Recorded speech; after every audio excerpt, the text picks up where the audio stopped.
D'abord, c'est une très grande joie d'être avec vous et d'avoir célébré la messe avec vous et d'avoir d'avoir éprouvé une assemblée très fervente, pleine de foi. Et je prie spécialement pour ceux et celles qui, parmi nous, ont le plus de difficultés de santé, psychologique, physique, ou alors difficultés de travail ou dans les familles. Je voudrais leur assurer, à travers ce témoignage que vous allez entendre ce soir, que Jésus, jamais, il ne nous abandonne. Même ceux qui pensent maintenant que Dieu les a abandonnés, non, il est là. Mieux qu'une maman qui n'abandonne jamais son enfant. Et même si une maman abandonnait son enfant, moi, je ne l'abandonnerai pas. Donc soyez vraiment assurés de cette présence extraordinaire de Jésus avec nous. Pour me présenter, je l'ai déjà fait dans l'homélie, mais je vais le refaire parce qu'il y en a peut-être qui sont arrivés après la messe. Je suis l'abbé Édouard Marot, je suis français, mais j'ai toujours été du diocèse de Malines-Bruxelles. J'ai été ordonné en 1984 par le cardinal Gottfried Danneels. Et c'est toujours une grande joie pour moi d'être prêtre et de donner Jésus au monde. Donc ça, c'est une constante. Après, j'ai connu Paray-le-Monial quand j'avais 20 ans. Alors, est-ce qu'il y en a parmi nous qui n'ont jamais entendu parler de Paray-le-Monial? S'il y en a qui n'ont jamais entendu, il faut lever la main. Mais, il y en a une qui n'est pas allée en pèlerinage avec vous, je crois le 6 ou 7 mai dernier. Voilà. Vous non plus, vous ne connaissez pas? Alors, je le dis aussi. Paray-le-Monial, c'est une petite ville de 10 000 habitants en Bourgogne, à l'ouest de Châlons et de Mâcon, vraiment dans le centre de la France. Et dans cette ville, il y a un monastère de la Visitation qui a été fondé par saint François de Sales et sainte Jeanne-Françoise de Chantal. Or, François de Sales disait que l'ordre de la Visitation de Marie est l'œuvre du Sacré-Cœur de Jésus. Ce qui fait que les filles du cœur de Jésus, les visitandines, vivent de la spiritualité du Sacré-Cœur. Il faudrait citer, là, pour le coup, le chapitre 11 de saint Matthieu. « Venez à moi, vous tous qui peinez et ployez sous le poids du fardeau, et moi je vous procurerai le repos. Mettez-vous à mon école, car je suis doux et humble de cœur. » Voilà, l'apprentissage auprès du cœur de Jésus, de la douceur et de l'humilité. C'est le travail de toute une vie. Alors, dans ce monastère est entrée un jour une religieuse, une sœur, une fille d'abord, qui s'appelle Marguerite Marie Alacoque. Qui n'a jamais entendu parler de Marguerite Marie Alacoque? Personne ne lève la main. Ça va alors? Ah si, il y en a une, voilà. Merci. C'est pour tous ceux qui n'ont pas osé lever la main. Je vous dis donc, Marguerite Marie, elle s'appelle d'abord Marguerite Alacoque. Elle est née en 1647, et donc du XVIIe siècle. À l'âge de 4 ans, elle a fait un vœu incroyable de perpétuelle chasteté et de pureté du corps et de l'âme. À l'âge de 4 ans. Puis, à l'âge de 8 ans, elle va perdre son papa. Là commence pour elle la souffrance, une très grande souffrance. Et puis, à l'âge de 9 ans, elle va faire sa première communion et elle va dire « Les plaisirs du monde ne sont rien à côté de la communion eucharistique ». Donc un très grand amour de l'Eucharistie. À l'âge de 10 ans, elle tombe très malade pendant 4 ans. Et à l'âge de 14 ans, elle va supplier la Vierge Marie de la guérir et elle fait un petit deal avec la Vierge. Elle dit « Si je guéris, je rentrerai dans un ordre qui porte ton nom. » Immédiatement, elle a été guérie, mais elle a oublié sa promesse. Pendant 4 années, jusqu'en 1600, non, je sais rien, jusqu'à l'âge de 18 ans. Jusqu'à l'âge de 18 ans, où Jésus lui est apparu, et là, il lui a dit « N'aurais-tu pas oublié la promesse que tu m'as faite ?» Alors elle dit « Non, j'ai pas oublié. » Et Jésus de lui dire « C'est moi qui t'ai inspiré ces paroles lorsque tu avais 4 ans, mais je t'ai aussi confié à ma mère, la Vierge Marie, afin qu'elle te forme selon mes desseins. » Donc c'est pour dire que c'est une très, très grande mystique. choisie par un fiancé jaloux et qui va pas la lâcher. Entre l'âge de 18 ans et l'âge de 24 ans, elle va discerner bien sûr son appel à rentrer au monastère de la Visitation. Au début, on voulait la marier, ça aurait été un bon parti pour la sortir de la souffrance dans laquelle elle était, dans la belle famille de sa maman. Mais elle ne va pas succomber à cette tentation. Elle va finalement répondre à cet appel de rentrer au monastère de la Visitation de Paray-le-Monial, parce qu'elle va visiter une religieuse qui était là, une visitandine, et en attendant la sœur dans le parloir, Jésus va lui dire « c'est là que je te veux ». Et donc c'était clair, Jésus lui a indiqué l'endroit où il la voulait, et elle est rentrée donc au monastère de la Visitation de Paray-le-Monial en 1671. Et puis très vite, il va y avoir des apparitions, 1673, 1674 et 1675. C'est pour ça que nous sommes dans ce qu'on appelle un jubilé des 350 ans des apparitions de Jésus à Sainte-Marguerite-Marie. 27 décembre 1673, un vendredi du mois de juin de 74, et puis la dernière grande apparition, c'est cette année, pendant un vendredi donc du mois de juin, eh bien Jésus va lui apparaître et alors va lui demander une nouvelle fête dans le calendrier liturgique, la fête du Sacré-Cœur.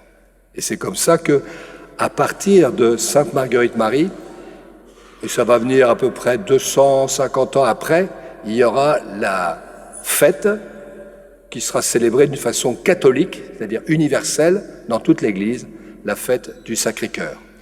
C'est pour cela que va être fondé le premier basilique qui existe à Paray-le-Monial, la première qui va être nommée basilique du Sacré-Cœur, elle est à Paray-le-Monial, mais qui est une ancienne basilique des moines de Cluny, des bénédictins, et parce que le pape voulait pas que Montmartre, qui allait être construit juste après, soit la première. Il fallait que ça soit d'abord à Paray-le-Monial, et puis après, il y a la basilique de Montmartre. Alors moi-même, je vais connaître Paray-le-Monial en 1978, et pendant 30 ans, je vais fréquenter Paray-le-Monial à peu près tous les ans. Et chaque fois que je voulais m'approcher du Sacré-Cœur, on me disait « c'est vieillot, c'est ringard, c'est dépassé ». En 2000, je suis nommé recteur des sanctuaires de Paray-le-Monial. Et ma première idée, bien évidemment, pensant que c'était vieillot, ringard et dépassé, et qu'il fallait actualiser cette spiritualité du Sacré-Cœur, eh bien, j'ai voulu changer tout d'abord les images du Sacré-Cœur. Grâce à Dieu, je n'ai pas changé les images du Sacré-Cœur. Je voulais changer aussi le vocabulaire du message de Jésus à Sainte-Marguerite-Marie. Grâce à Dieu, je n'ai pas changé le vocabulaire du message de Jésus à Sainte-Marguerite-Marie. Et je crois qu'on peut dire que jusqu'à aujourd'hui, eh bien, on n'a pas beaucoup écouté le message de Jésus à Sainte-Marguerite-Marie. Quand je dis ça, je me mouille pas beaucoup parce que déjà à l'époque, Jésus s'est plaint auprès de visitandines, par exemple de Bourg-en-Bresse ou de Annecy ou de Nantes, eh bien que les sœurs de la Visitation n'avaient pas écouté encore son message à Sainte-Marguerite-Marie. Alors, quand j'arrive à Paray-le-Monial, d'abord il va y avoir ce magnifique événement.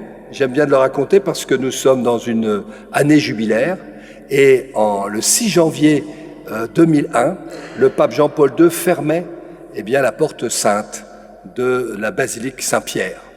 Et alors, il a dit cette phrase magnifique, « Un symbole du Christ se ferme, la porte sainte, mais le cœur de Jésus demeure plus que jamais ouvert pour dire à l'humanité en quête de sens et d'espérance, « Venez à moi, vous tous qui peinez et ployez sous le poids du fardeau, et moi je vous procurerai le repos. » Et j'ai trouvé que cette phrase était magnifique parce qu'elle a ouvert finalement ce 3e millénaire. Et c'est pas fini, parce que finalement, dans cette année jubilaire de 2025, le pape a écrit, donc juste avant, même en 2024, le pape a écrit une magnifique lettre qui est Dilexit Nos, et je tiens à souligner que cette encyclique, car c'est bien une encyclique du pape, c'est la première encyclique sur le Sacré-Cœur depuis le Concile Vatican II. L'autre, elle a été écrite avant, c'était Orietis Aquas par Pie XII. Donc vous voyez, ça fait quand même des décennies qu'il n'y avait pas eu une lettre sur le Sacré-Cœur. Mais nous, avec Alicia, eh bien, nous avons commencé à une mission incroyable qui a commencé en 2006. Pourquoi? Parce que moi, quand je suis devenu recteur, pour actualiser le message, je me demandais ce qu'il fallait faire. Bon, vous avez vu, c'est un peu l'échec. Mais j'aime bien voyager. J'aime beaucoup voyager. Et j'aime beaucoup la petite Thérèse de l'Enfant Jésus. Et j'avais remarqué quand même que les reliques de Sainte Thérèse voyageaient dans le monde entier. Bon, ben, je suis pas à Lisieux, je suis à Paray-le-Monial. Et je me suis dit quand même, il y a plein d'endroits dédiés au Sacré-Cœur. Je devrais faire voyager les reliques de Sainte Marguerite Marie dans le monde entier. Et j'ai commencé. Ça a commencé en janvier 2002. Et je l'avoue, hein, bon, j'ai été pardonné, vous inquiétez pas, c'était plus pour voyager que pour faire connaître Sainte Marguerite Marie. Parce que Sainte Marguerite Marie, c'était pas vraiment ma tasse de thé. Je raconte pas tout parce que c'est un peu trop long, mais en tout cas, c'était pas ma tasse de thé. Mais je me suis dit, on va voyager avec les reliques de Sainte Marguerite Marie. Je me suis fait bien prendre, bien évidemment, puisqu'on est allé en République démocratique du Congo, on est allé en Irlande et on est allé aux États-Unis. Congo, une guerre sans son ni image. L'Irlande, c'était pas Dublin, c'était Belfast, quand même symbole d'une grande division entre les chrétiens et entre les Anglais et les Irlandais. Et puis, les États-Unis, c'est quand même très vaste. Où est-ce que je suis allé? Plutôt, où est-ce que Sainte Marguerite Marie m'a amené? Dans les paroisses, au pied des 2 tours qui étaient tombées un an auparavant, en 2001.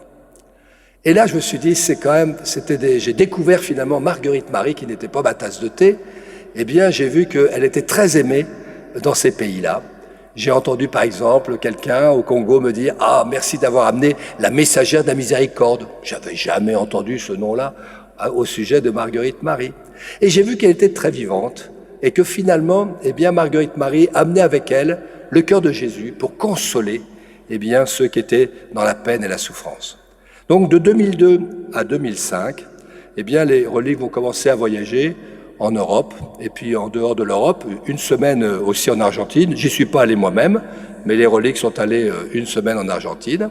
Et puis en 2005, j'ai reçu un coup de téléphone d'Alicia, et qui m'a demandé si elle pouvait amener les reliques de Sainte Marguerite Marie jusque dans son pays, le El Salvador. Et là, j'ai dit oui. Et ça a été finalement le début d'une immense aventure. Alors, je vais laisser Alicia raconter cette histoire, mais je voudrais quand même donner une conclusion, parce que après, je ne vais pas reprendre la parole tout de suite, en tout cas. Il y aura peut-être des questions-réponses à la fin. Quand Alicia a amené les reliques de Sainte Marguerite Marie à El Salvador, c'est devenu une grande mission dans toute l'Amérique latine et même en Europe.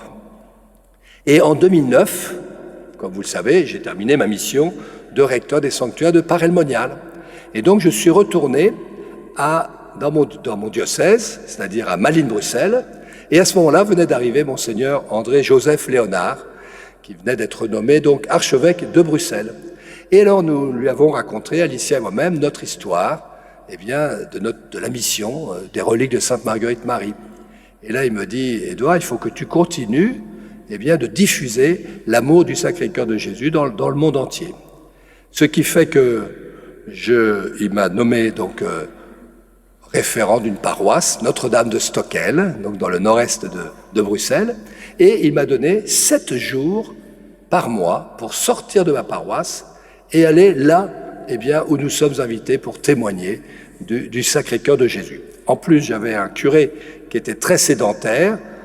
Alors lui, il me disait, Édouard, quand même, les voyages en Amérique latine, c'est loin, donc je te donne 3 jours de plus pour que tu puisses vraiment faire profiter de cette mission. Donc vraiment, la providence était là, c'était absolument fantastique. Et puis après, Monseigneur Léonard est parti, il y a Monseigneur de Quézel qui a continué de me confier cette mission, et puis actuellement, c'est l'archevêque Luc Terlinden, eh bien, qui est mon archevêque, et qui jusqu'à maintenant, eh bien, nous donne la possibilité de continuer à diffuser l'amour du Sacré-Cœur de Jésus dans le monde entier. Mais notez bien, mes chers amis, parce que ça, il faut bien le noter, nous avons voyagé avec les reliques de Sainte Marguerite Marie entre 2005 et 2010, même 3 reliquaires. Alicia a fait voyager 3 reliquaires simultanément. Mais depuis 2010, eh bien, nous témoignons de ce que fait le Sacré-Cœur de Jésus dans le monde entier sans les reliques. C'est très important. Les gens nous appellent pour témoigner de ce que fait le Sacré-Cœur de Jésus dans le monde. D'ailleurs, le titre de cette conférence, de ce soir, comme de tous les endroits où on va, c'est « Le Sacré-Cœur de Jésus, plus que jamais pour aujourd'hui ».